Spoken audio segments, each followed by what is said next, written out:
Alright, so this is part 2 of Advanced Functions Complete Exam Review. So in this video I'm just going to be talking about polynomial functions. So there was part 1 in the first video. This is part 2 of polynomial functions. And anyways, there should be a timestamp right now that shows everything that will be in this video and what time you can find it at. And of course, this is everything that I'm going to be talking about. It should be listed in this order. So first thing is odd versus even symmetry. So let's talk about odd symmetry first. So if you say a function is odd, it means it's symmetrical with the origin. And if you remember what the origin is, so that's this point, like right there, where it's 0, 0. And to say it's symmetrical with the origin, that means if you rotate like this quarter of the function right here, if you rotate it 180 degrees around the origin, so if you rotate it up like this, like 180 degrees like that, the points will be in the same spot. So like this point, you rotate it 180 degrees, and then it's going to end up being right there. So I'll just kind of show a visual of what that will look like. And then another important thing, so one way you could tell if it's symmetrical, you could like kind of graph it, but even if you do graph it, it's still a little bit hard to tell. Because like this, obviously, I mean I kind of drew this, so it doesn't look too symmetrical, right? So it's kind of hard to draw and tell, but you can use algebra to find it out as well.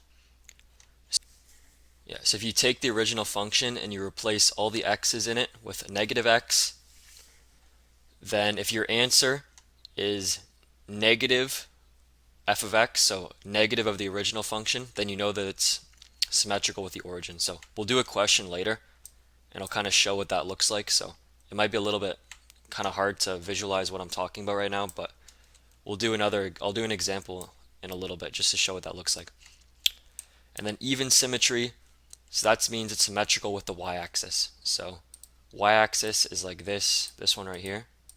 So right along there. And this just means that it's symmetrical to the point where like this point right here, if you were to find the point on the other side, it would be in the same spot. So it's like you're just flipping it on the other side. And then the way to tell this algebraically, so again you replace all the x's with negative x, and then if it equals the original function, so if it equals regular f of x, then you know that it's symmetrical with the y-axis and it's an even function. So let's do some problems now. So are the following functions even, odd, or neither? This is the first one right here. So f of x equals 2 times x minus 3 and then x plus 3. So for both these, notice how it's f of negative x. So if a question asks you to do this, the first thing you should do is find f of negative x. So that's what I'm going to do first. So f of negative x equals, and then 2, and of course negative x here, negative 3, negative x plus 3. And now you might be a little bit concerned or confused on what you need to do next. So what you're going to do is you're going to take the negatives in front of the, or in this bracket here, take the negatives in front of the x, and you're going to kind of multiply it out. But you have to remember, when you multiply the negative out of this x, you have to multiply a negative out of that x. Or sorry, yeah, it's kind of like, actually you're kind of dividing by x. So like this would then equal 2, and then it's going to be negative 1, and then bracket x, and this negative, you have to replace it with positive. Because if you were then to re-multiply this negative back in here, it has to equal the same thing that it was before. So notice how there was a negative in front of this x, or in front of the 3 there, so it has to be positive now, so if you were to multiply the negative back in, it would equal negative again. And then you're going to do the same one over here, so negative 1, and then x minus 3. So you have two negatives here, and negative 1 times negative 1 just equals positive 1. So this is just going to equal 2 bracket x plus 3 x minus 3, which we can tell, so this is, actually here, I'll just write this in again, so f of negative x. So is this function right here, f of negative x, equal to negative f of x, or the original function, which is f of x? Okay, so is this function right here that we just found, f of negative x, is that equal to negative f of x, or to the original function f of x? Well, if we look back here, so f of x equals 2 multiplied by x minus 3 multiplied by x plus 3. And we can see that these two things are identical to each other, right? So f of x equals f of negative x, which means this function right here, does that mean it's odd or even? We look back up here, it's this one right here, right? So that means it's even. So we're going to say even.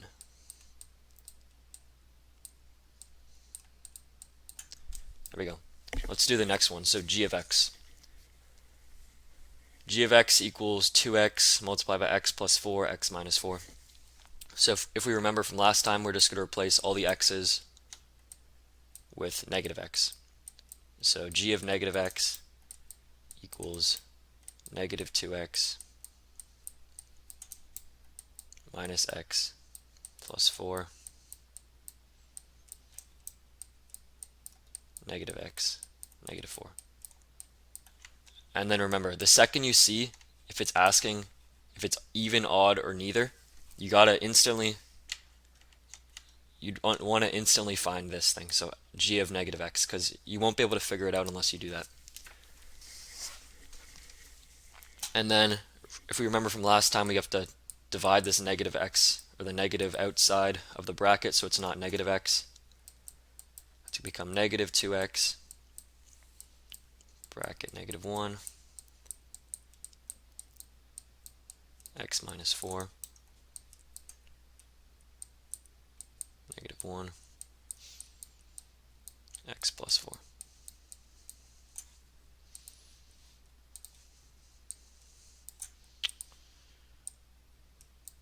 There we go. And now again, remember, these two negatives are going to be multiplied by each other, and then they're going to cancel out, because negative 1 times negative 1 is just equal to 1. This is going to equal negative 2x x minus 4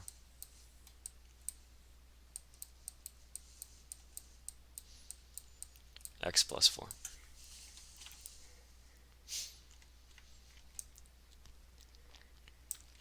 Okay, so is negative, or g of negative x, is that equal to g of x, or is that equal to negative g of x?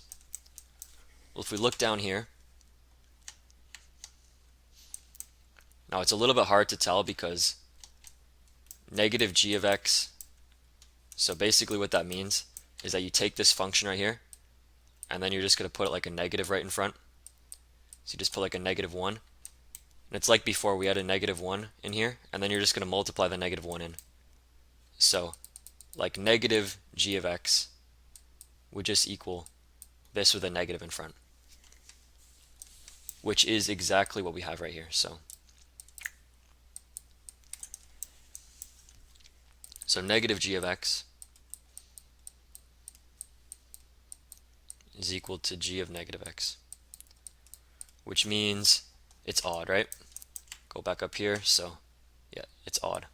Symmetrical with the origin. And I'll show what these look like in a little bit on Desmos, what they look like, so you can really see what I'm talking about and kind of visualize it a little bit better. Alright, now finally we have h of x equals x plus 3, x minus 4, x plus 1. So let's do this. If you remember the drill, it's h of negative x, replace all the x's.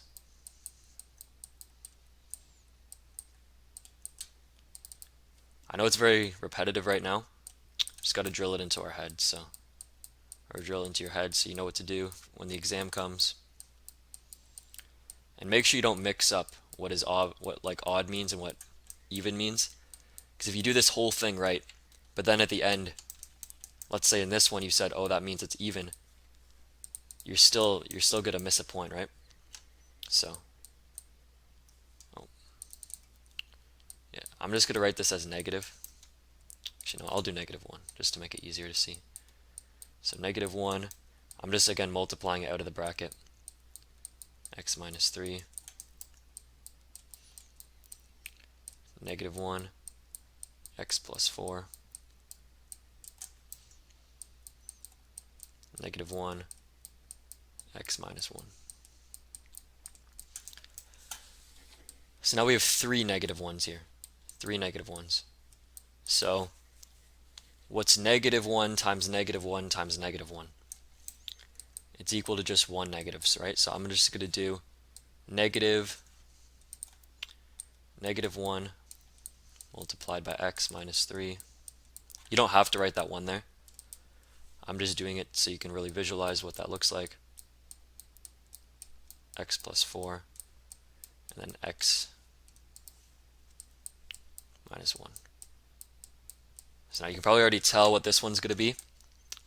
So we have the negative in front, so which means it's not going to be h of x equals h of negative x, right? Yeah, so we already know that it's not going to be an even function, right? Because we know h of negative x doesn't equal h of x, right? Because that does not equal this. You can just tell by the negative. So is it odd though? Because there is a negative in front. So it has the negative in front of it, which means it could be odd. But if you look down here, you can see, so in this one, it's x plus 1. But in this one, it's x minus 1, right? This one, it's x minus 4. This one, it's x plus 4. X minus, or x plus 3. This one's x minus 3, right? So those are not matching. So this one, we'd say neither.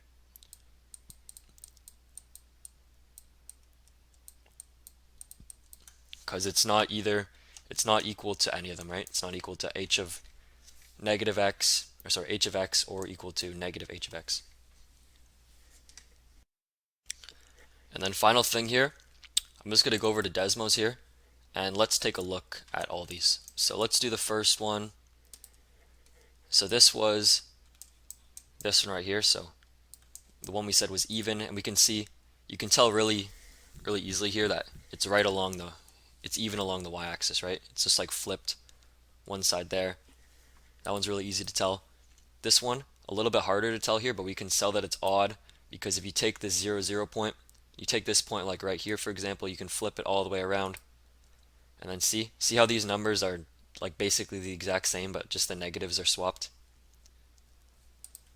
And then, yeah, you can kind of tell for when it goes to infinity as well. But this one, we can see we can instantly tell it's not flipped along the y-axis, right?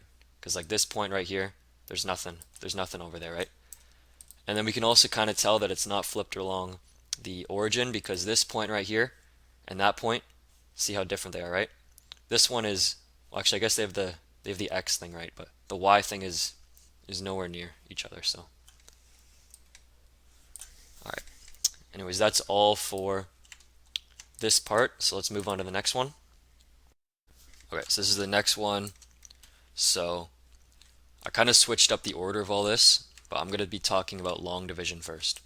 So if you have this expression right here, and then you're dividing it by this number, right? So x plus 2. How would we do this? Well, there's one way to do it, which is long division. So you might have forgotten how to do this, so I'll just go right into that. So x plus 2. And then you're just going to set it up like a regular long division question. X cubed minus 2x squared.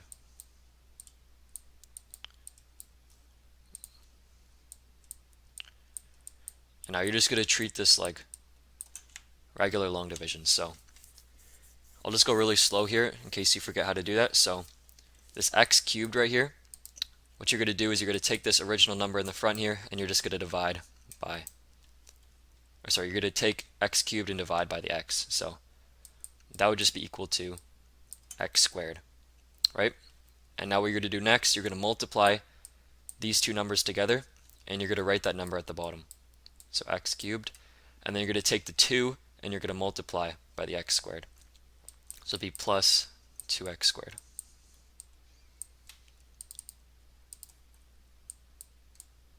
Right, so, and then you can just see looking back, so x times x cubed or x squared equals x cubed, and these two numbers should be identical. Okay, so by the end of these two numbers should be the exact same thing. And then 2 times x squared is just positive x, or positive 2x squared. And then you're going to subtract both sides here, or subtract these two numbers here. So, sorry, this should be 0, and that should always be equal to 0. And then negative 2x squared minus 2x squared, so that should be negative 4x squared. Okay, and now you're going to do the exact same thing you did at the start, but now with negative x squared. So this would be equal to negative 4x, right? And then, of course, then this just becomes negative x squared down here. Then you're going to take this negative 5x and you're going to bring it all the way down. So all the way down here to where you can use it a bit easier, see it easier. And then again, multiply the 2 by the negative 4x, so you get negative 8x. Now you're going to subtract these two. So of course this one's always equal to 0. And then this negative 8x becomes like positive 8x now. So this is actually going to be positive 3x, right? Because you're like subtracting these two things with each other. And now same thing again, so 3x divided by x, you get plus 3. And then multiplied by 2, actually here, I'll move this 6 down first. And then multiplied by 2, you get 6. Sorry, let me do this one more time. So this one goes all the way down here. 6, x times 3, 3x. And then this is of course 6, because 2 times 3, or 2 times 3, yeah, it's 6. And then subtract these two, and you will get 0 for both these. So that just means that x plus 2 like perfectly fits into this number. So when you get x squared minus 4x plus 3, we can say that if you multiply all those numbers right there, multiply by x plus 2, then you will get the original expression from the top here, which is x cubed minus 2x squared minus 5x plus 6. So this all equals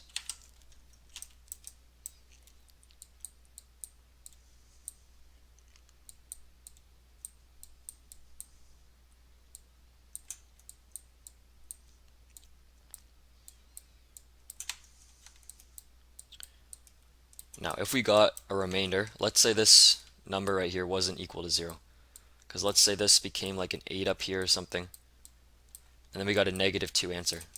We wouldn't be able to say this to be true because we had a remainder here. So if you divide this number by x plus 2, then you wouldn't have gotten this number right here. You would have gotten this number plus a little bit of something else, which we'll get into later. But yeah, so because we got a remainder of 0, we can say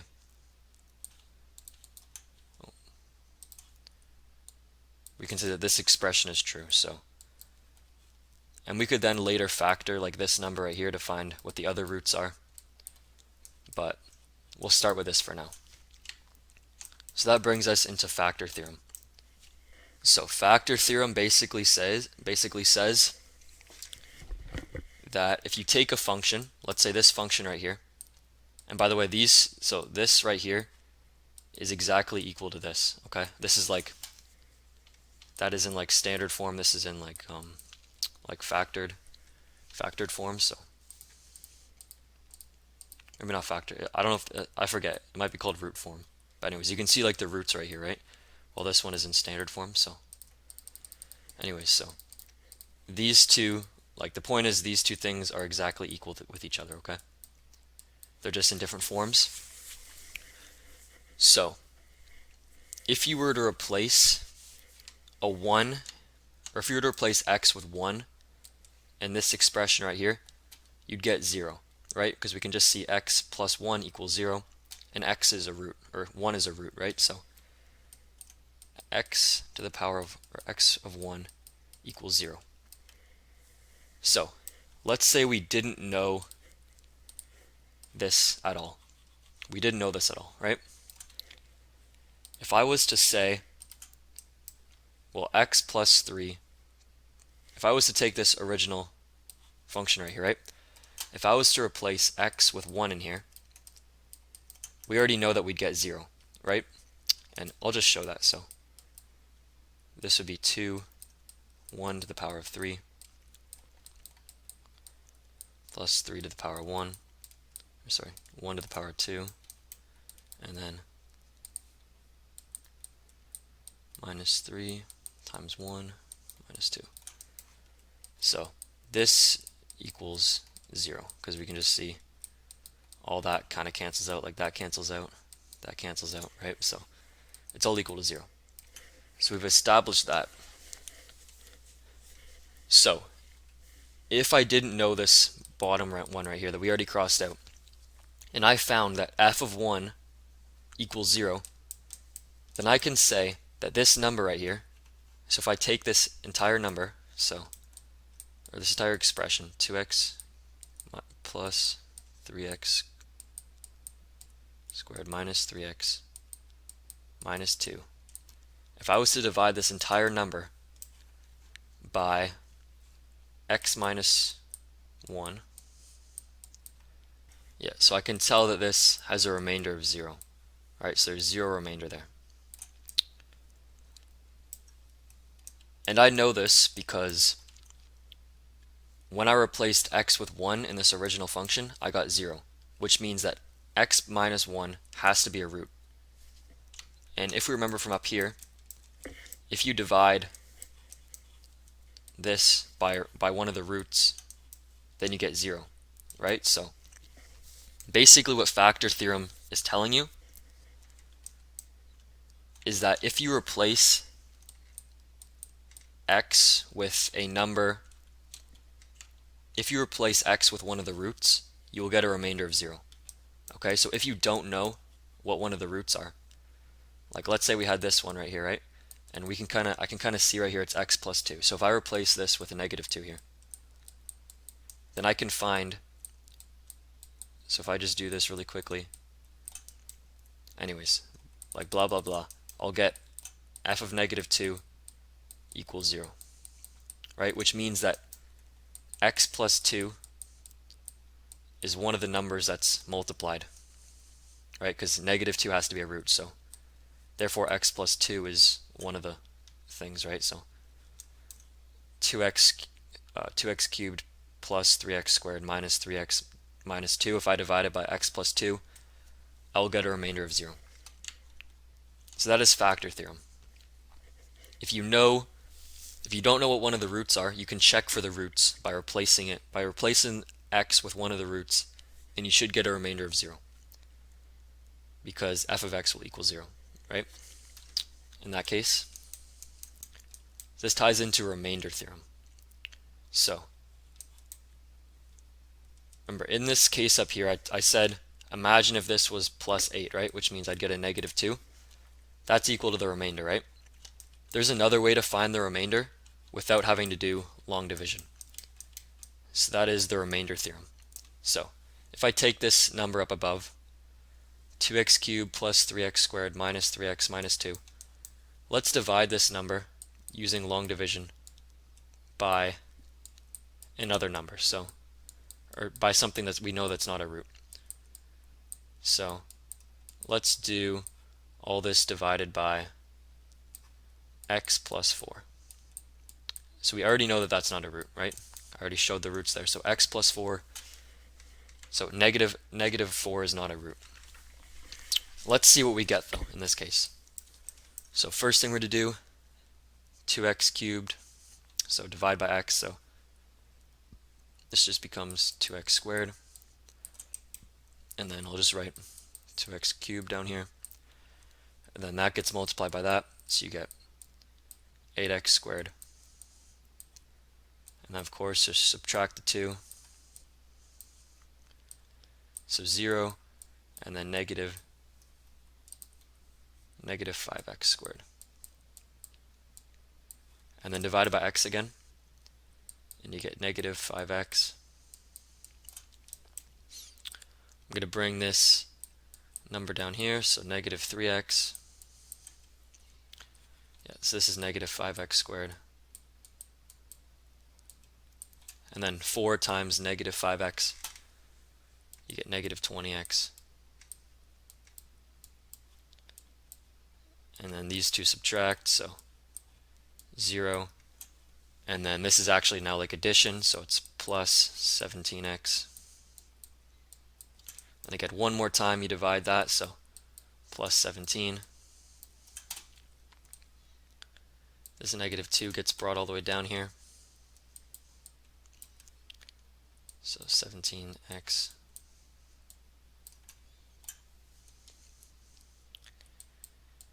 And then 4 times 17. Let's see, what is that? 4 times 17. You get 68, so this would be plus 68.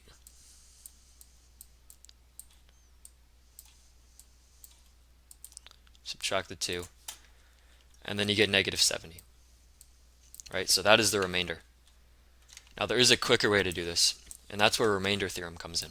So x plus 4, the root in that case would be negative 4, right?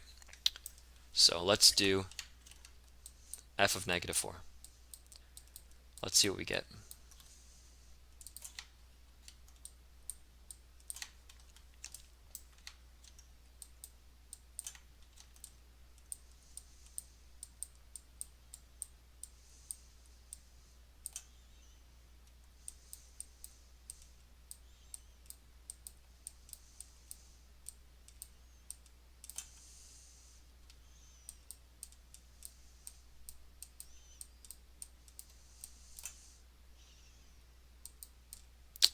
Okay, so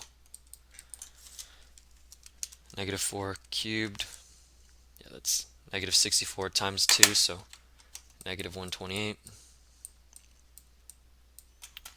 And then I believe this is 48, so negative 2 squared times 3, yeah, 48.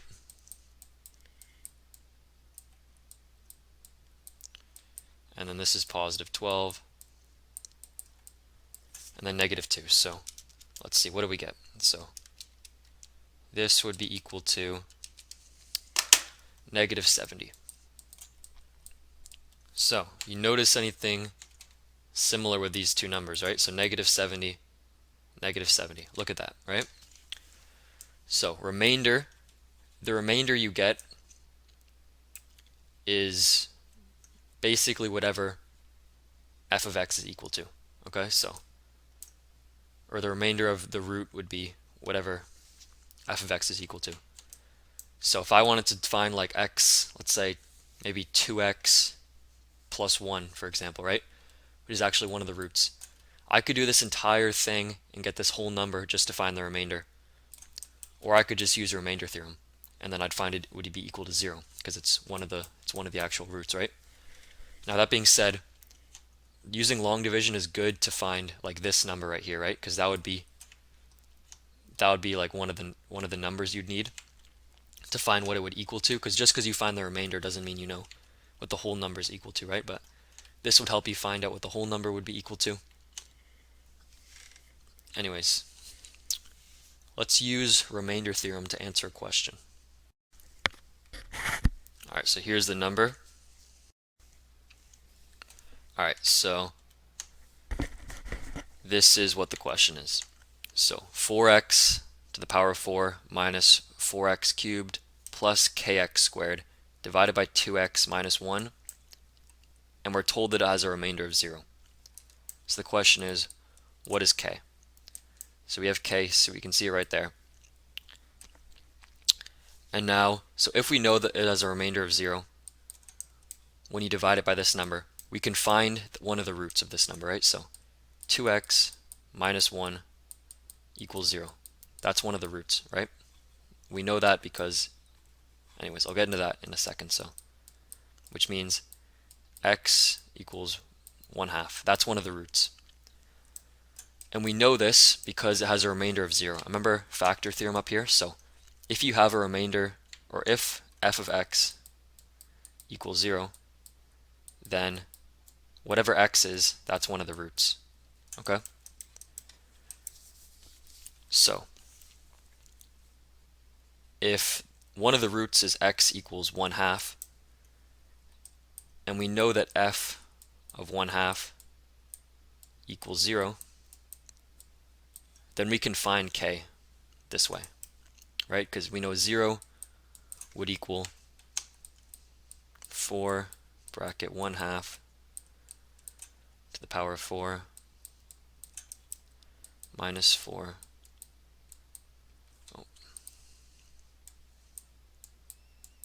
1/2 cubed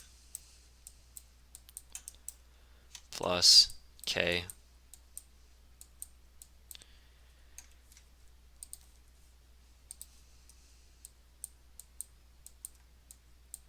(1/2) squared. Now we can find k very easy, right? So we just have to kind of rearrange everything to find out what it equals. So let's solve that now. So this right here would just be equal to 1/2, so this would be equal to 0.25. That's 0. And then this, what is this one equal to? Probably 1/2. Let's just find out. Yeah, so negative 1/2. And then this would be plus k. Actually, sorry. So this would be like 1 over 4k, right? And now you're going to move this all to the other side. So this would equal positive 0.25.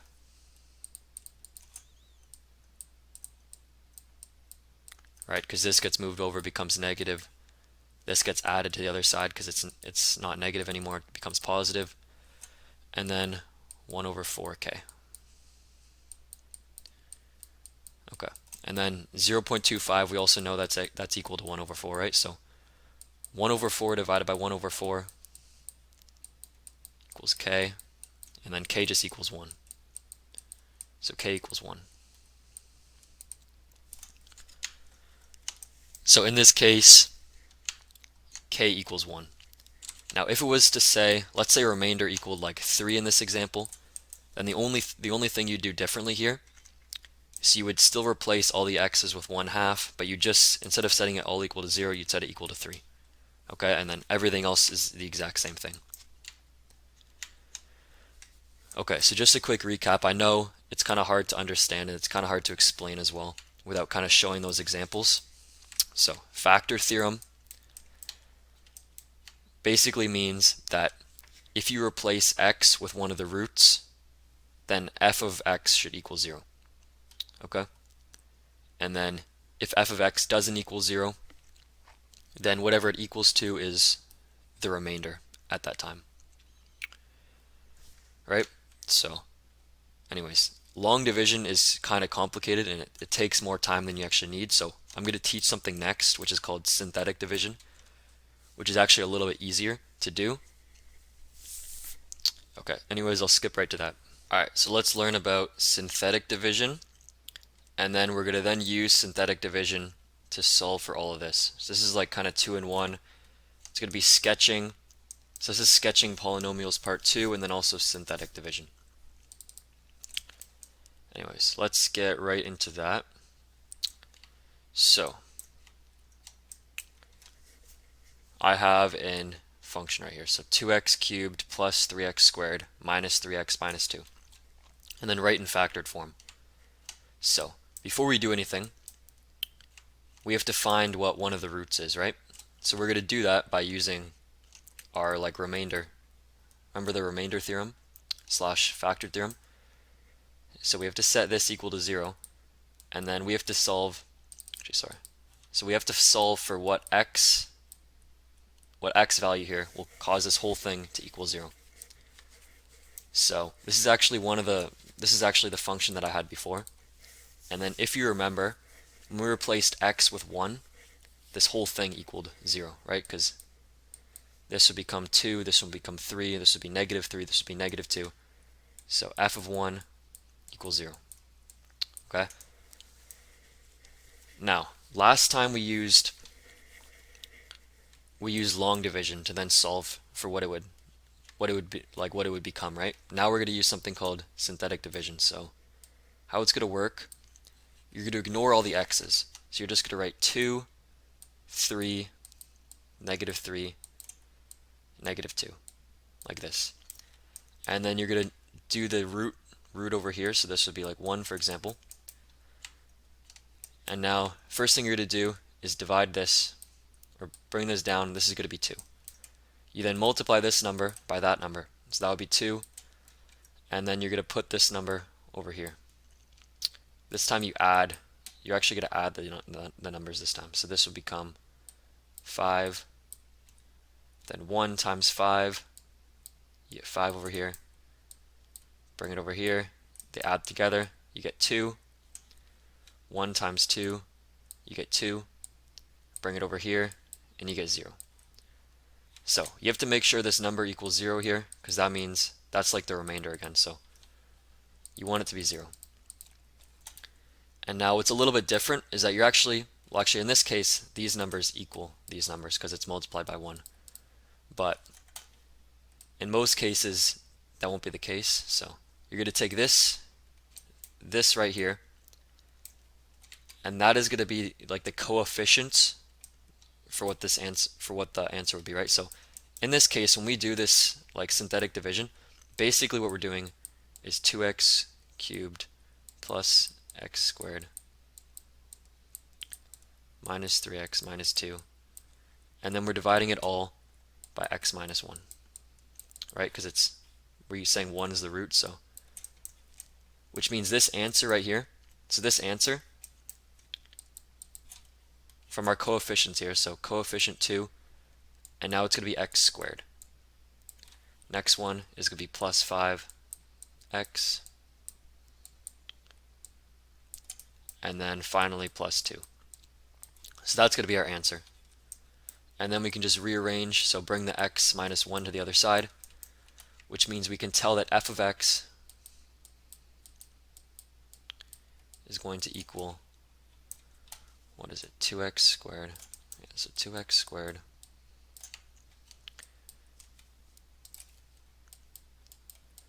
plus 5x plus 2. And that's all bracket,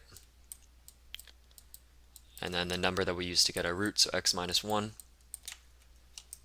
So remember, it's x minus 1, not x plus 1, because the root is equal to 1. So it's minus, not plus. But now this still isn't in factored form, so we need to then factor this. So ignore the x minus 1 right now. So obviously it's still there, but just ignore it for now. And then you're just going to kind of factor this right here. So whatever way you like to do complex trinomials like this,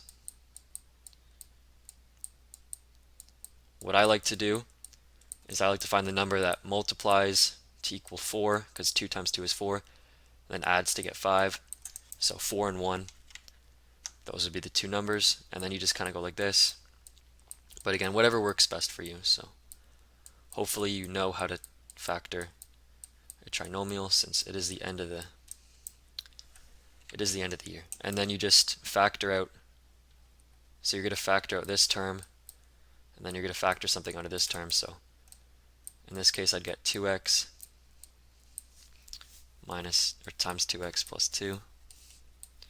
Oh, sorry, x plus 2. And then you can just factor 1 out of here.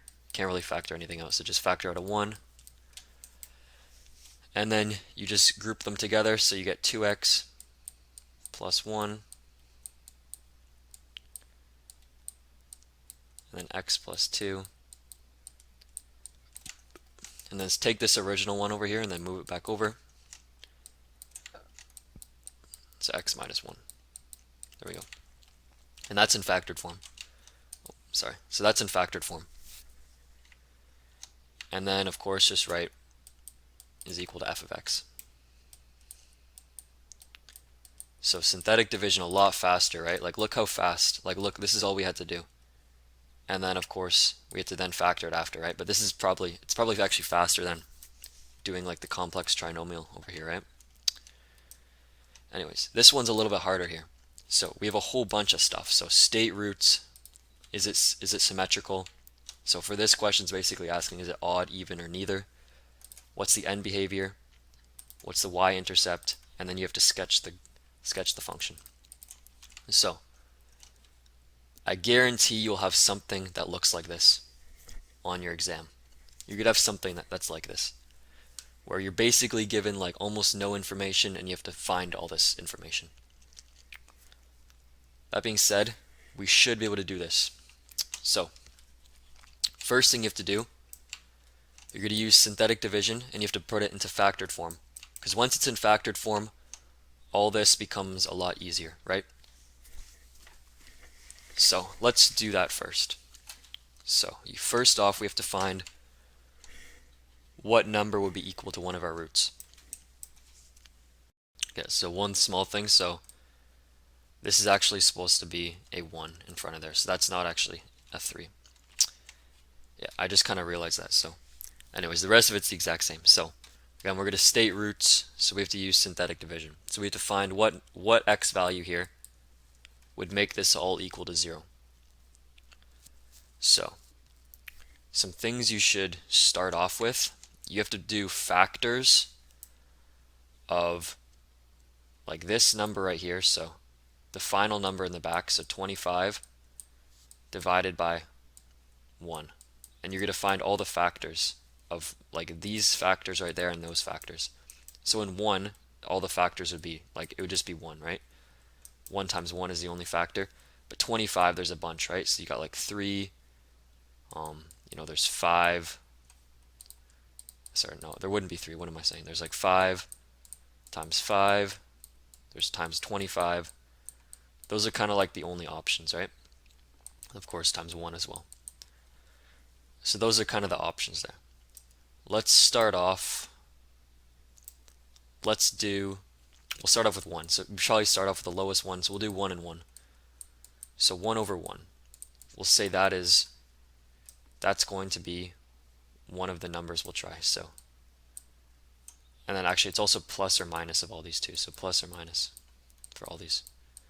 Because like -1 times -1 is still 1. So we'll try g of 1.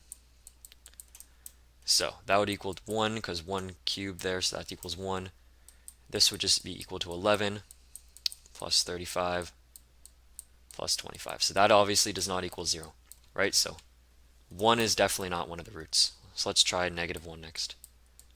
And if you can look at it and you can just kind of see yourself which one it probably is, then obviously go straight to doing that, right? Then -1 squared equals +1, so this would be +11. This would be -35. And then plus 25. Okay, so I think we found our number, right? Because this all equals 0. So we know g of -1 is one of the roots. So this whole number right here divided by x plus 1 is going to give you an answer with a remainder of 0. So this is one of like the factors right there, x plus 1. Okay? Which means we can use our synthetic division method from above. And now we're going to start off with -1 in front. So -1 in front, and then again take all just the coefficients. So 1, 11, 35, and then 25. Okay, so this comes down. That's a 1. 1 times 1, -1. Again, bring this one down. And then remember it's adding, right? So this becomes 10, -10 up here, -10, and then 25, -25,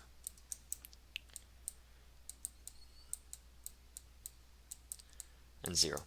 And then you're going to take the ones at the bottom here, so not this. That doesn't matter, okay? That's just to keep track of it. So ignore the stuff at the top. You get 1, 10, and 25. So, also one important thing to note, so let's say this number right here was like equal to 0. in that case, it would be like x squared plus 25, right? Because the x would be equal to 0, so anyways, that's not what it was like in this one. It was 10, right? Yeah, so which means g of x is equal to x squared plus 10x plus 25,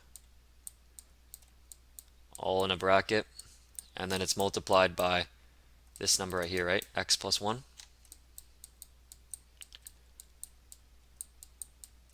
There we go. And now we just need to factor those ones. So x squared plus 10x plus 25 equals 0. And now if you can tell what this would be just by looking at it, then obviously go right to that. But actually, maybe on your exam, your teacher would want to see you do it. So actually ignore what I just said. So we're going to use the same method from before. So it multiplies to 25, adds to 10. So obviously 5 and 5, right? So 5x plus 5x plus 25. And then again, factor out the x here. So this is x bracket x plus 5. You can't factor out anything here, so just say 1. And then this would be x. Sorry, no, you can factor out a 5. What am I saying? Yes, you can just factor out a 5 here. And this becomes x plus 5. Which means it's x plus 5 squared, right? Because x plus 5 times x plus 5 is just x plus 5 squared. And then bring back the one at the top here, so x plus 1 equals g of x.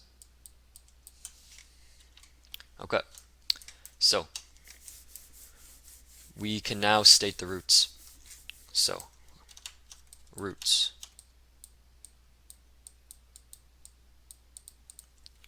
So x plus 1, what would be the root for this one? Negative x, right? So x, we'll say negative 1 bracket 0. That's one of the roots. And then we're actually going to say the order as well. So that would be order 1. If you remember what order means, so that's from my first video. If you forget what it is, I'll have a link for my second one in the description, so you can look at that. And then of course for this one it's negative 5, right? Negative 5 bracket 0, or negative, negative 5, yeah. So, and then order 2, because there's exponent 2, right? So, and then if you remember what these orders look like, so order 1, that means it goes right through. Order 2, it means it bounces off. So anyways, we'll see what that looks like with when we actually sketch it. And now symmetry. So let's do g of negative x. So this was at the start.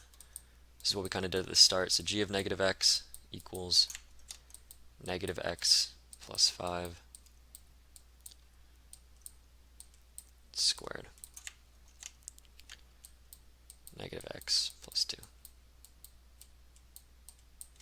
Okay, so if you have a hard time seeing this thing right here, which I know may be the case, so you can expand it out. So instead of it looking like this, you can do like negative x plus 5 bracket negative x plus 5. If you kind of like a hard time like visualizing what you do in this case, if it's a little bit different. So again, you can also write it like this, okay? If you have a hard time visualizing what would happen if you did this. And then of course factor out the negative, so negative 1 x minus 5, negative 1 x minus 5, and then negative x, sorry, not negative x, negative 1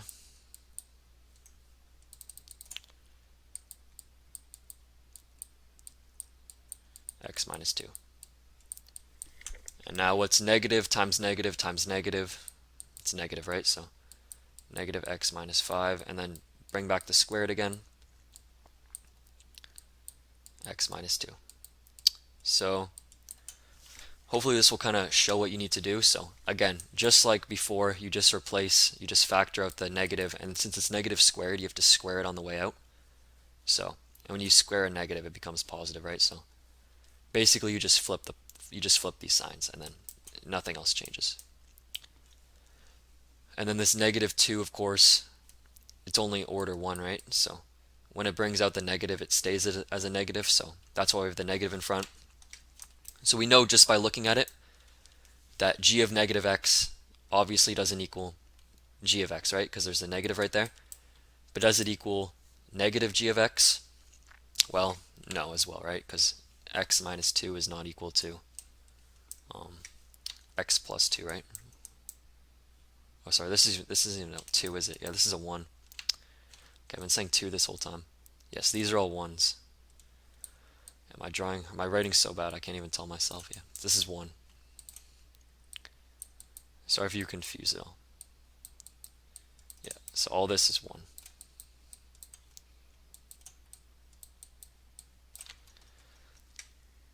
There we go. So that hopefully clarifies it. Yeah, so x negative 1 is not equal to x plus 1, right? So there's no symmetry to it. No symmetry. So we'll say no. Okay, end behavior. So I talked about this kind of early on in the first episode. So end behavior is based off of 2 things.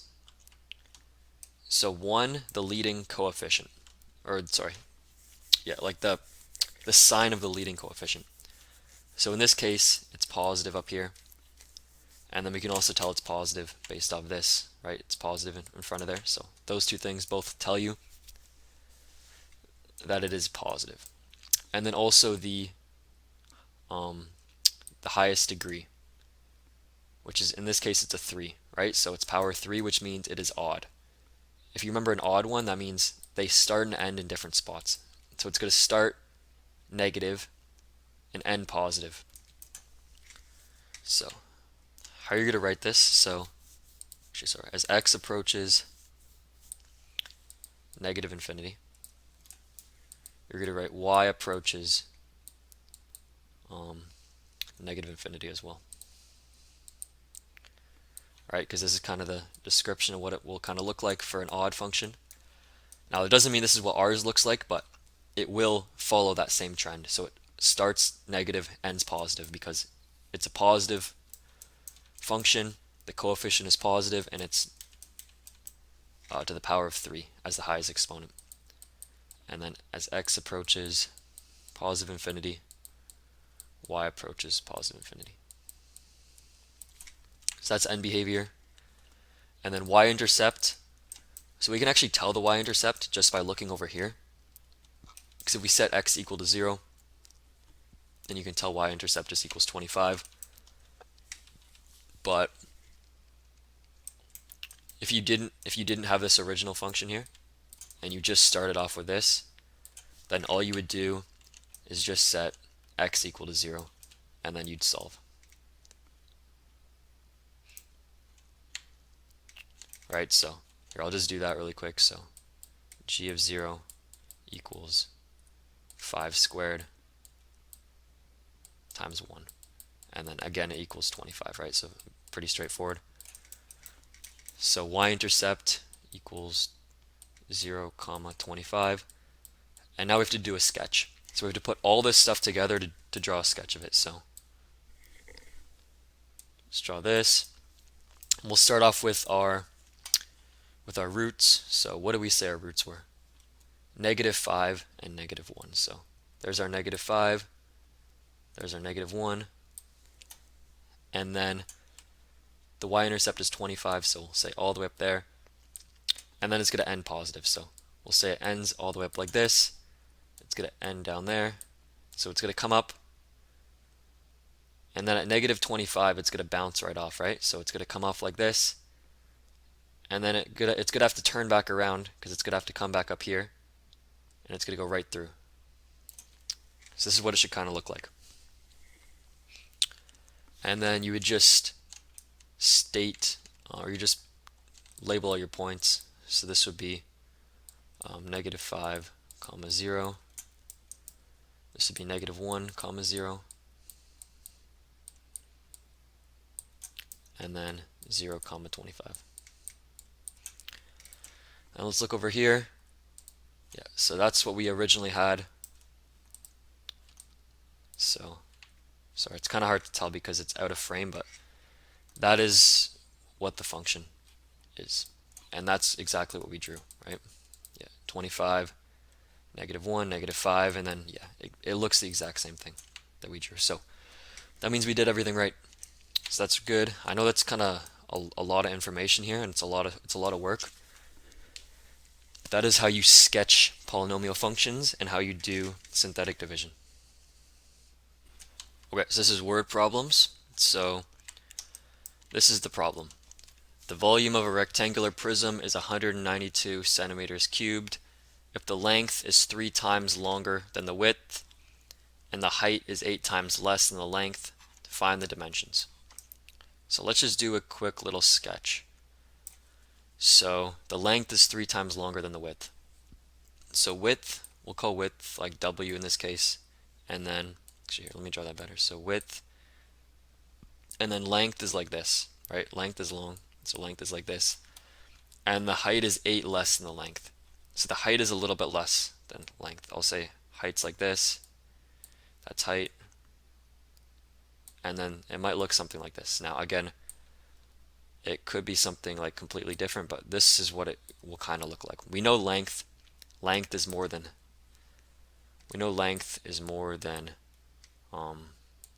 width and height. We know that for sure. But whether or not height and width are bigger, or if they're maybe even equal, that is unknown. So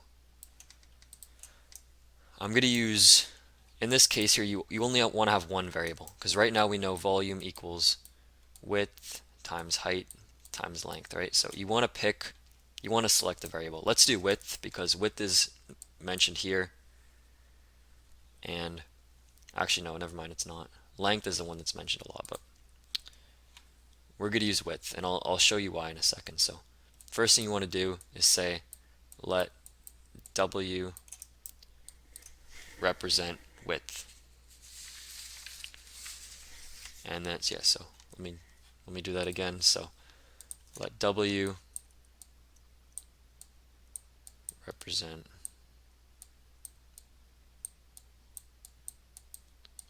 width. And you always want to do this let statement. Width in centimeters. You always have to specify in centimeters. Okay. So length is equal to 3 times W, right? Because length is 3 times longer than the width. So length equals 3W.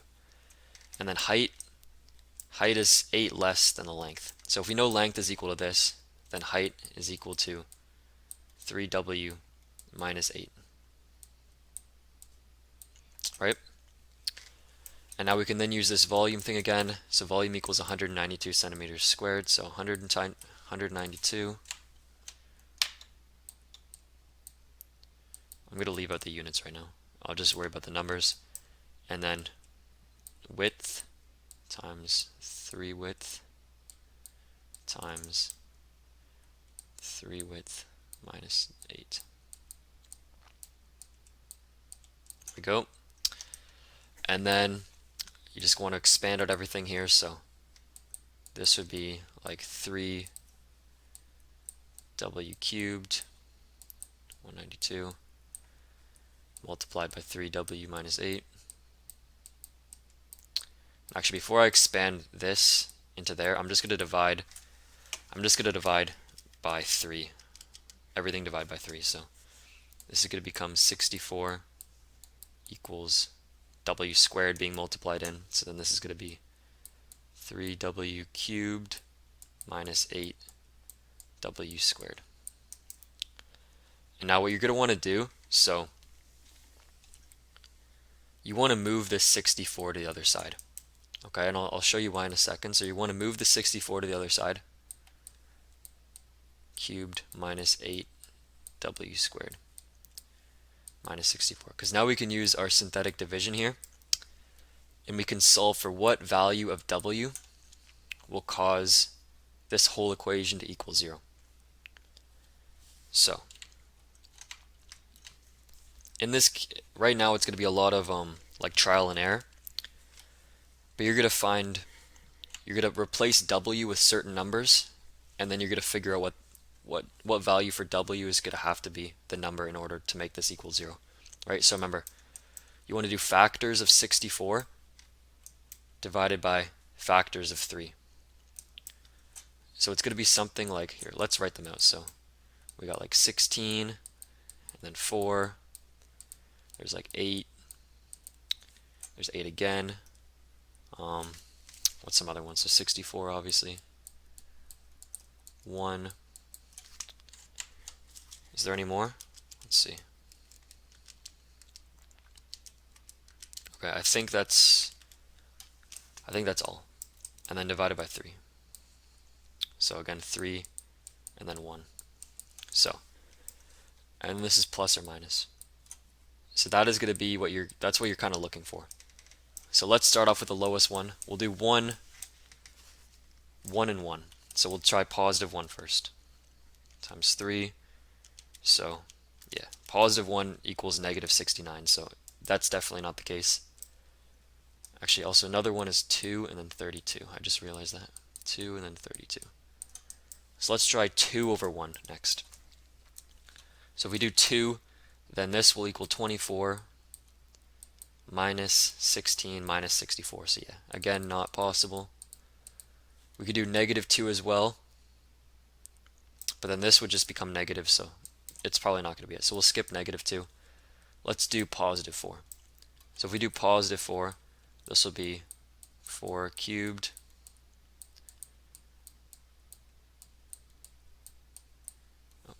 this would be 4 squared minus 64. And then if we do that,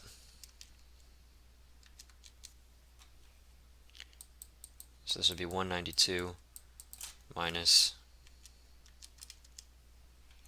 128 minus 64. So yeah, that'll equal 0. Yeah, so that'll equal 0. So we know x minus 4 is a factor now. Or sorry, w minus 4 is a factor. So let's use our synthetic division and let's figure out what that will equal. So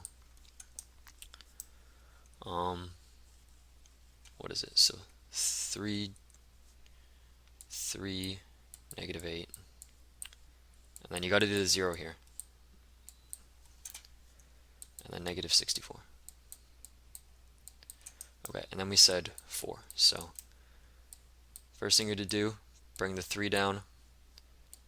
This becomes 12. 12 over here.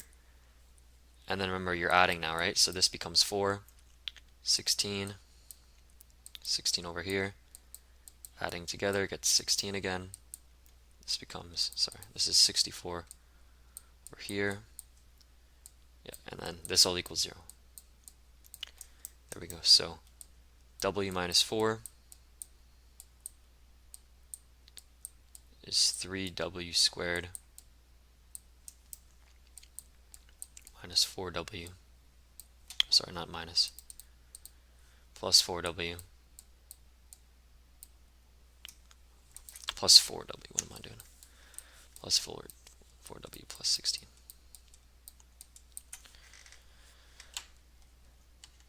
Okay. And now, so we know one of the values for w. So w could equal 4. But then we have to check for the other values here. So let's see. Is there a number that multiplies to 48 that adds to 4? Well, probably not, right? Because, yeah, definitely not. So let's use quadratic formula to see if there's anything else. So you remember quadratic formula? Actually, here, I'll write it in fully. So w equals negative b plus or minus square root of b squared minus 4 ac 2a. And now hopefully you already have this memorized, but if you don't, make sure you have it memorized for the exam, of course. So w equals -4 plus or minus. I'm just going to go right into saying that's 16, and then -4 times 3 times 16. Okay, so we can kind of just tell by looking at this that that won't be possible, because it's going to be 16 minus a number that's bigger than 16, right? So this is going to become negative, so this will not be possible. So there's no other roots besides when w equals 4. And you're going to want to do the whole thing and then show, like, because this is going to be, I don't know, what will it be? So 16, so this will have like a -176 in here, which isn't possible. So you're going to say not possible, not possible.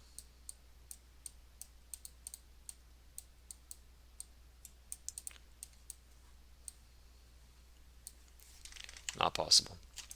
But with w equaling 4, that is possible, of course, right? If this was to equal an actual number here, let's say this, I don't know, whatever this equal to, right? Let's say it was like, let's say it was a positive 176 in here. Then whatever your w value would equal, because you're dealing with like space here, it couldn't be a negative number. So you wouldn't, if this ended up being like, I don't know, negative like 1.7 and then positive 3.4, you'd have to take away the negative 1.7, right? Now that's just theoretical, but if that was to happen to you, you'd have to take away that negative, because you can't have negative. You can't have negative, like a negative length, right? It wouldn't be possible. Now all you have to do is replace w back in the original equation and you'll get your answers. So length equals 3 times 4, length equals 12, and then height equals 3 times 4 minus 8. So height equals 4. And then you're just going to do a therefore statement, and then you would just say the dimensions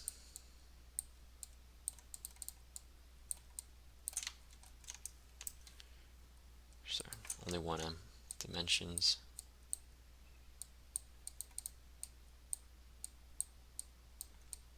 are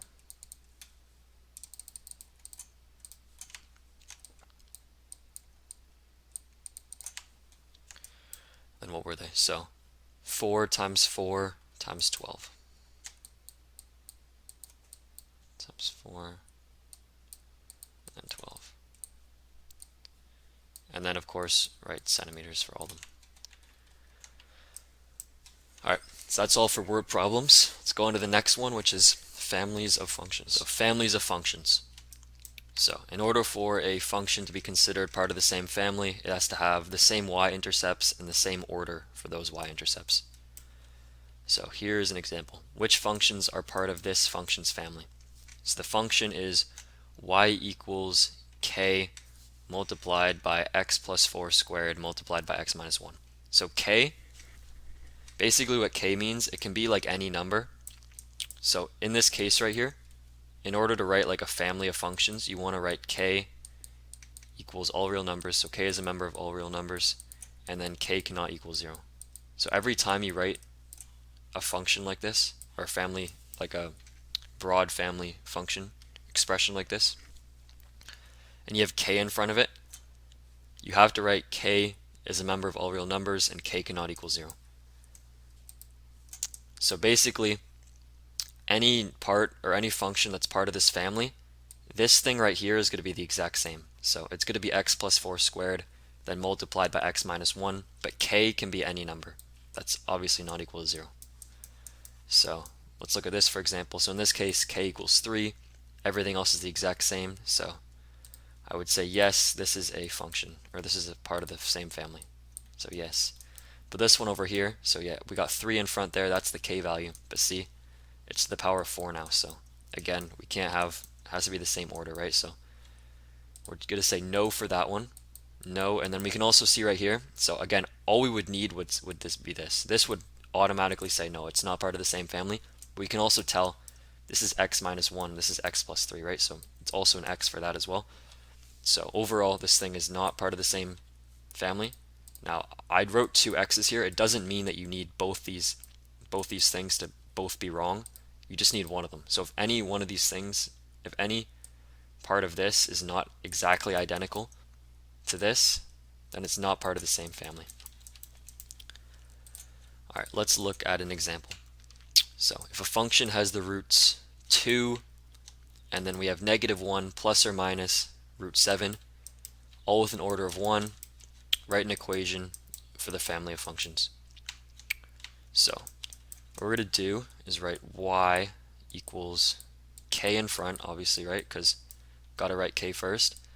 And then if one of the roots is 2, so one mistake would be write x plus 2, right? Which is wrong, because if we're saying the root is 2, if we set x to 2 in this case, then this thing right here would not equal 0, right? So we have to make it so it equals 0. So this would be actually minus 2. And now this one, it's a little bit confusing to kind of do this one.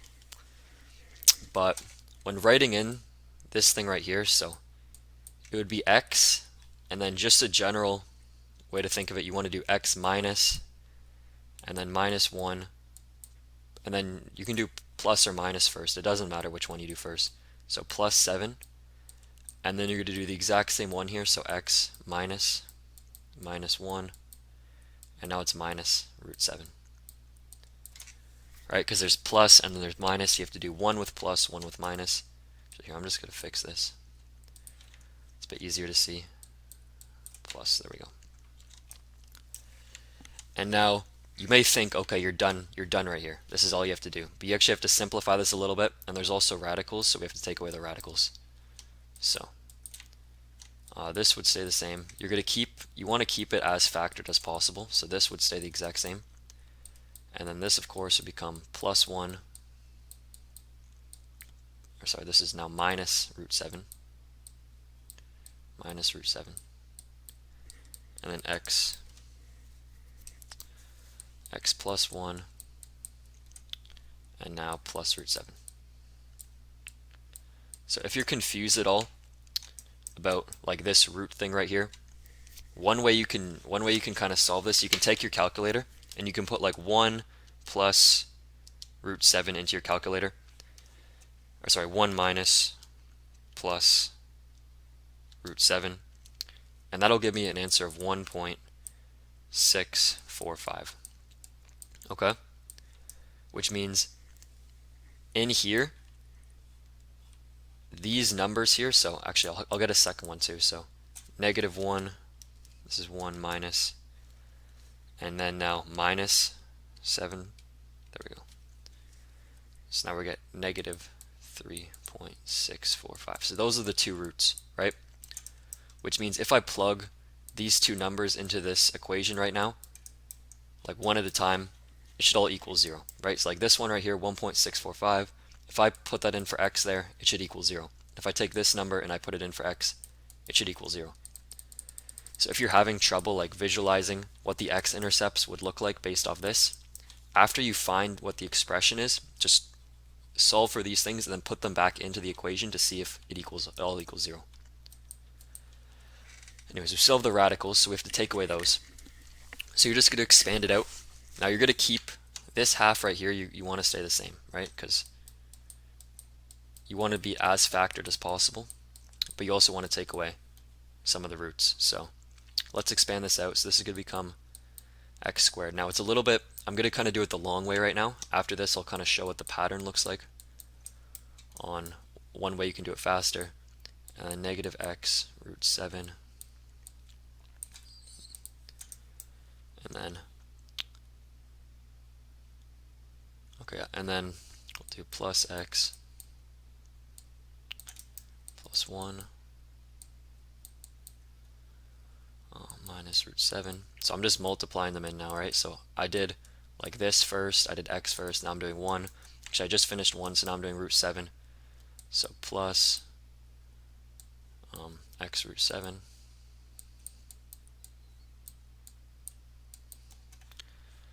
plus root 7.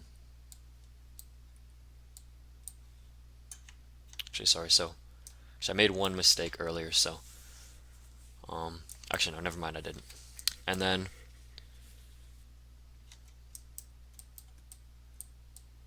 okay, and then you can just take away some of the terms here that cancel out. So for example, negative x root 7 cancels out with positive x root 7 up here, and then negative root 7 cancels out with positive root 7.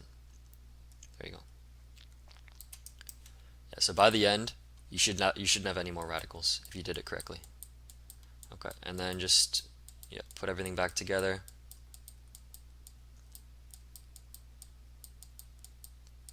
And then so you should be left with that. And then don't forget this up here. K equals all real numbers, right? It's like a half mark or full mark off on your exam maybe, so don't want to forget that. Okay. So the next part here, so this is like the equation for the family, but if there is a function with a y-intercept of negative 48, it's part of the same family, what is the value of k? So remember, x or y-intercept, that's when x equals 0. So you're just going to set y equal to negative 48. You're going to set x equal to 0, and you're just going to solve for x. So do 0 minus 2, 0 squared plus 2 times 0 minus 6. And then again, just simplify everything.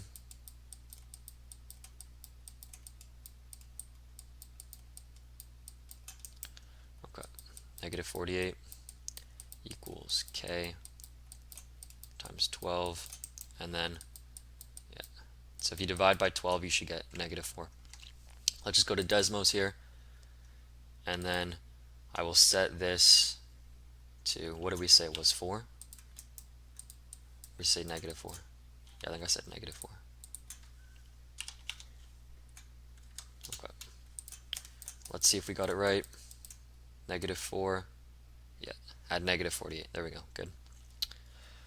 So this looks all good. Equals k. And then obviously, just rewrite the equation, but with k.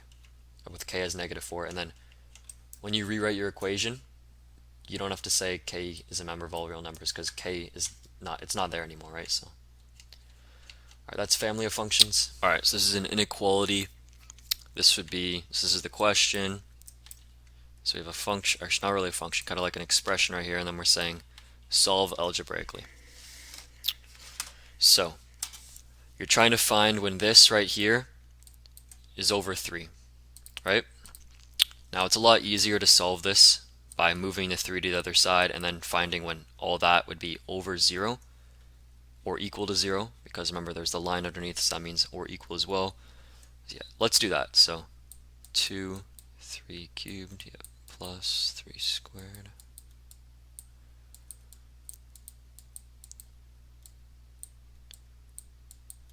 Okay. So you could be asked to solve it graphically as well, but I don't think I really need to show that, because you just graph it basically, and then you see when y is over 0, right? It's very easy. So I'm just going to skip that part.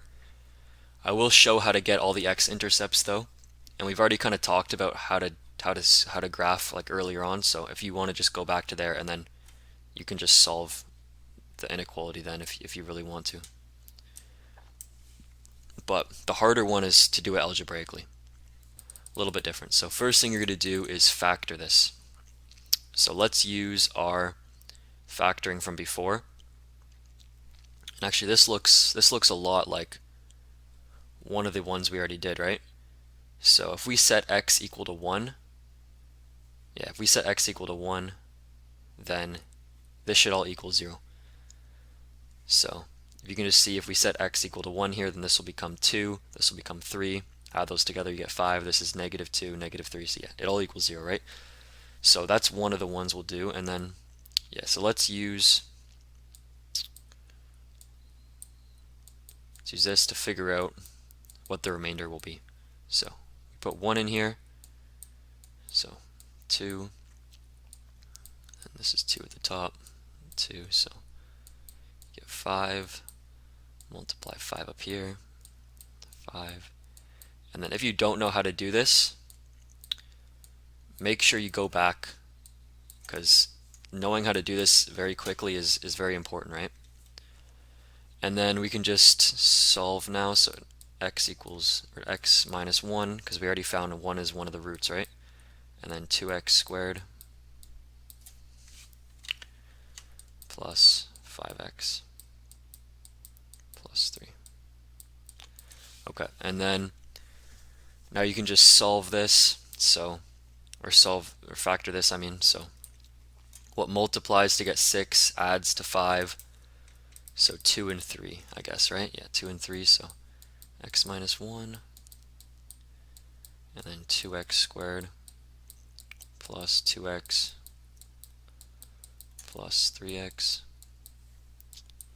plus 3.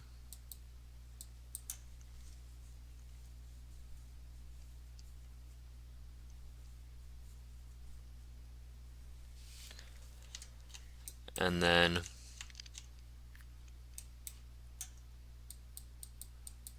yes, then just factor it out.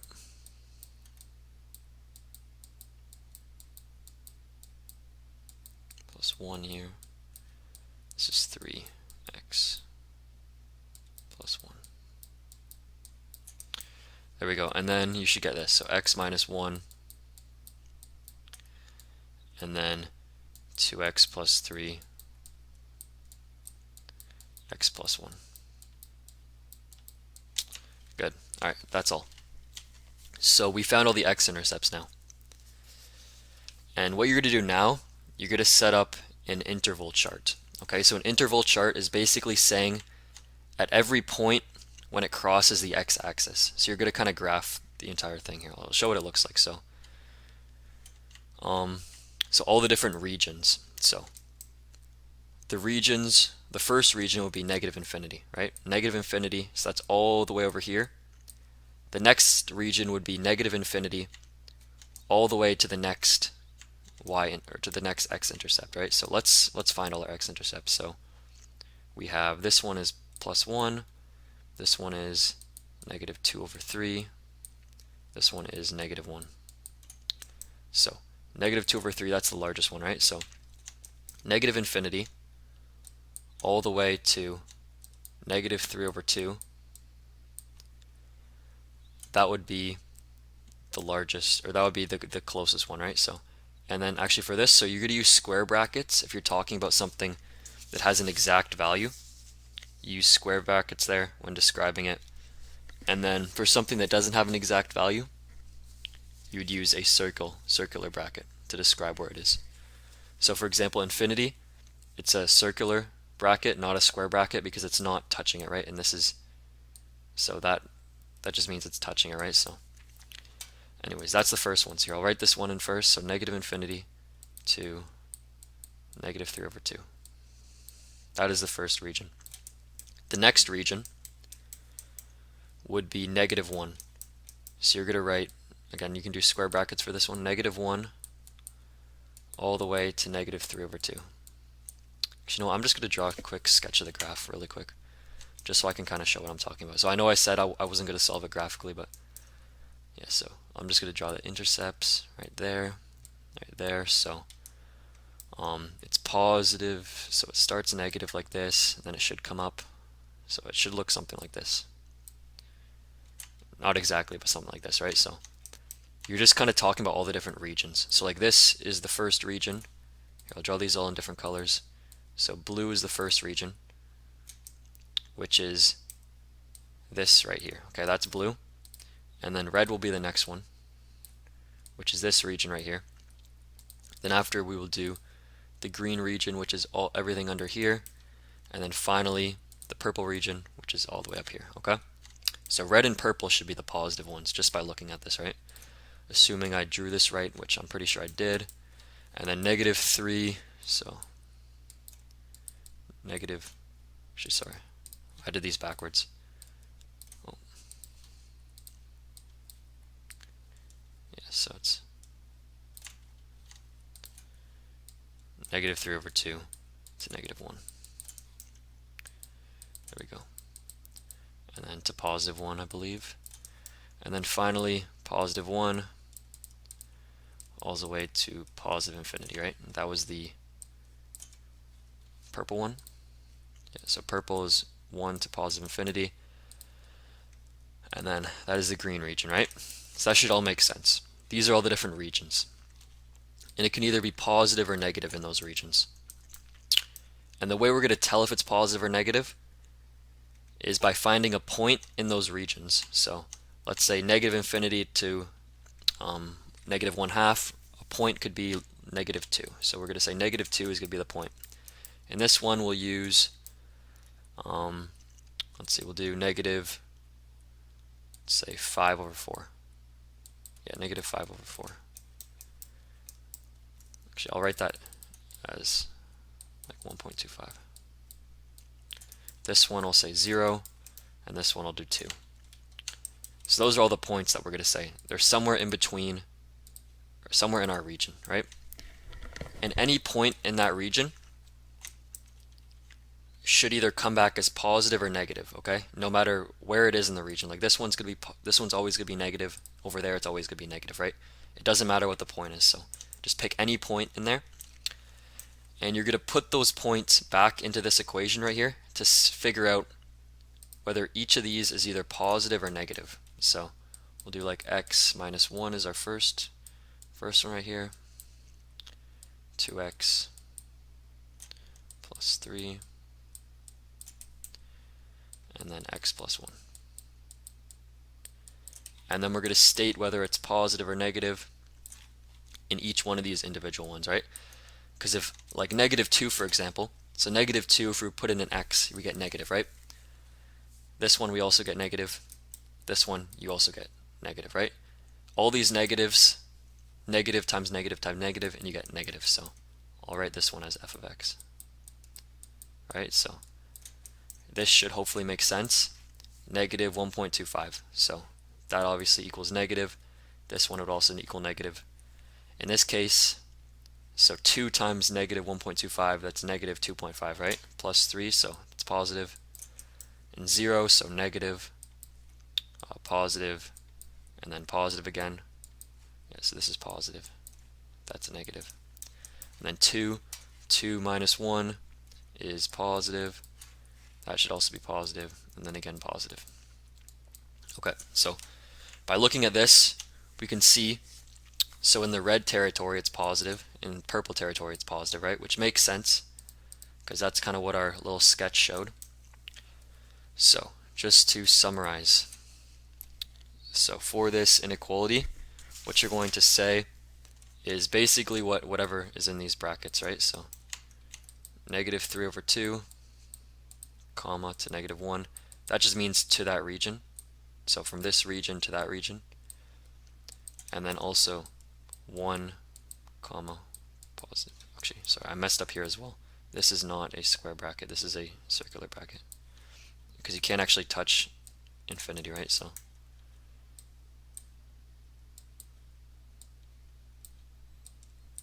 there we go.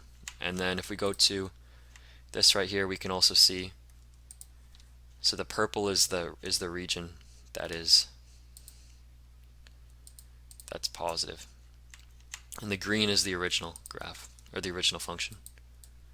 Yeah, so that's what it should look like. That is inequalities. I kind of showed how to do it graphically up here. It's pretty straightforward. It's just wherever the region it's positive, wherever it's negative, it should all make sense. Alright, last one. So this is rates of change. So there's two different types of rates of change. So there's secant and then tangent. Sorry, secant line and tangent lines. So a secant is the average, while tangent is instantaneous. So I'll just draw a function right here. So imagine a function that looks something like this. So it goes like that. So if you were asked to draw a secant line from, say, point here to point there, then you would just draw a line that goes right through it, right? And then the slope of that line, that would be the average rate of change. But now if you were asked to do the tangent line, so that'd be instantaneous rate of change. Let's say, here we'll do at like this point right there. Then you would have to draw a line that just barely touches it. So in this case, it would be something that looks something like that.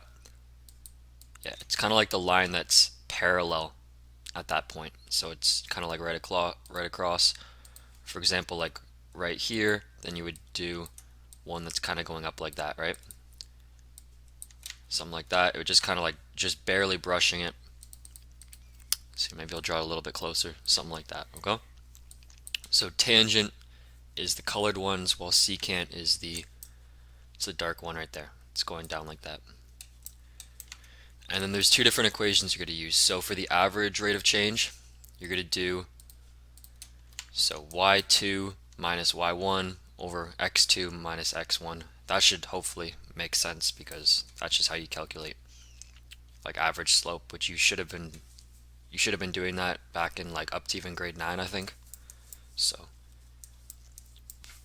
that equation should be very straightforward. So you would have talked about this at the start of the year. And this is kind of what the equation looks like. So f prime of x, that's just instantaneous rate of change of f of x. So limit, so you're gonna set h approaching to 0 but not actually touching it. And then so f of x plus h, subtract f of x divided by h, and then anyways, I'll show how to do that formula, how to like actually solve a problem later. But anyways, here is the first question. So the distance from the ground of a ball at a given time, so the ball is thrown up in the air, and the distance above the ground at a given time can be written as, so height times time equals negative 4.9 times t squared plus 25t. And then the height is in meters, by the way. I didn't specify that, but height is in meters. So it's asking, find the average speed for the first 2 seconds. So if this is like distance, then distance divided by time is speed, right? So like this, I don't know what this will look like. Probably, I don't know, maybe something. Well, actually, it's going to start at the ground, and then it's going to come up, and then it's going to go down like this. So that's what the graph's going to kind of look like, right? What the function's going to look like. So it's asking for first 2 seconds. Average speed for the first 2 seconds. So like from here to like right there, you're trying to find like the slope right there, okay? So let's use our equation from above. So y2 minus y1 over x2 minus x1. So what we're going to do, so speed you can also write as v. So that's going to be v, and then it's going to be v average. So let's write v av, or v average, which just means v average. So yeah, we already talked about that. So f of 2 minus f of 0 over 2 minus 0. So then we're just going to fill in for our x values here. So negative 4.9, 2 squared plus 25 times 2. This is minus bracket negative 4.9. 0 squared. And again, all this stuff, like on this v0 it's all equal to 0, right? But I'm just going to draw it in so you can see that. And obviously 0 times, or 0 squared times 4.9, oh, it's too big. Yeah, so 0 squared times 4.9 is obviously equal to 0, and then 25 times 0 is obviously equal to 0, right? So all that's equal to 0. And then 2 minus 0 is equal to 2, so this is all divided by 2. And then yeah, now you just solve for all this. So 4.9 times 4 plus 20, or plus 50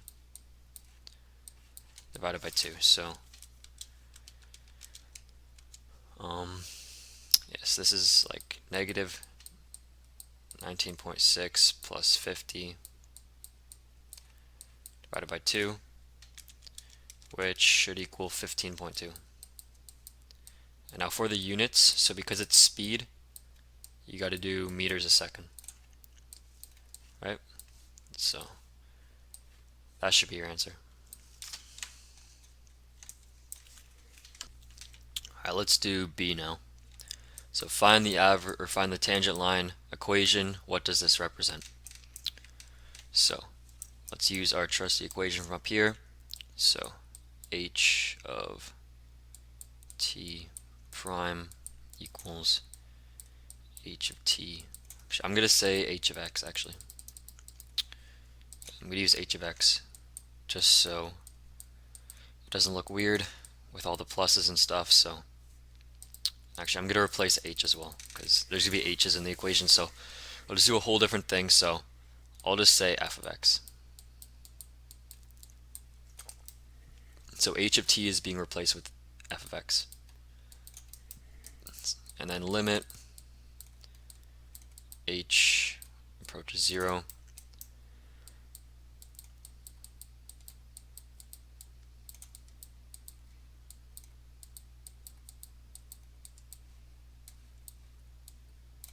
There we go. And then just replace in.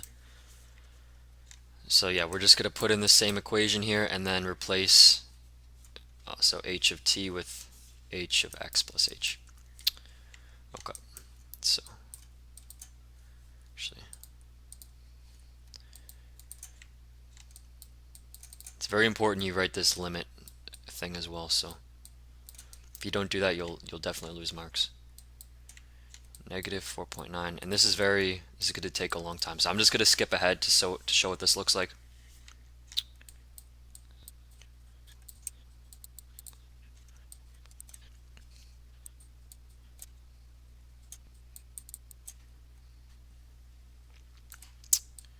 Alright, this is what I got now.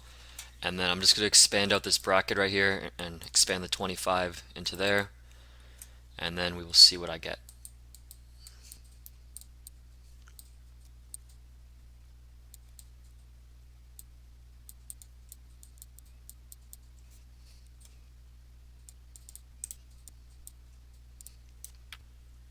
Okay, and then actually 1 second. So sorry, this is not plus 25. This is actually subtract 25. And now what I can do next is I can take away this 25x squared, or this 25x thing right here, with this negative 25x, because they both cancel out. And then of course this is also all divided by h. Then finally I'm going to expand in the negative 4.9, so I'll skip ahead again.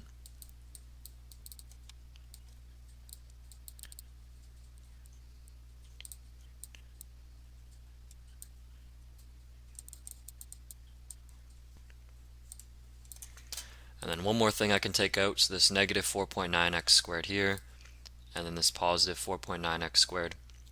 And then at this point where you're about to, so for the next step here, I'm actually going to divide h into this equation, right? Now at this point, you shouldn't have any numbers here that don't have an h in it. So you shouldn't have like a random like +1 or like a plus x or whatever it is, right? It should be plus xh, for example. But you shouldn't have anything that doesn't have an h in it. And now I'm just going to divide h out of here, so h is being taken away from every one of these. Okay. And now instead of having limit of h to approach 0, now we're going to set h equal to 0. So now any point where there's an x or there's an h in here, it's now going to become 0. So for example, this one right here is now multiplied by 0, which means it's now taken away. There we go. And then that should be your answer. So we'll say f of prime or f of x prime, and prime just means instantaneous rate of change, equals negative 9.8 x plus 25. Now the next thing that is asking is, what does this represent? So this is kind of just like a little physics thing. I don't think you'll be asked this on your exam, but you might. This is just basically the formula for velocity. So you could say like velocity equals negative 9.8 x plus h plus 25, sorry. And that would be the velocity thing. So if you were to say, what is the velocity when x equals, or when the time is 2 seconds, then you would just set x equal to 2 here, and then you could find the velocity. Anyway, so that is, I think that's all for this video. Yeah, that is all. Actually, I have another video that's kind of explaining just instantaneous rate of change a little more in depth and like what it actually means. Plus also a way to do it a little bit quicker. So without having to do this x plus h method, there's another way to do it which is like way quicker than this. So if you're interested in that, I have another video. It should be posted shortly. But that is all for this one.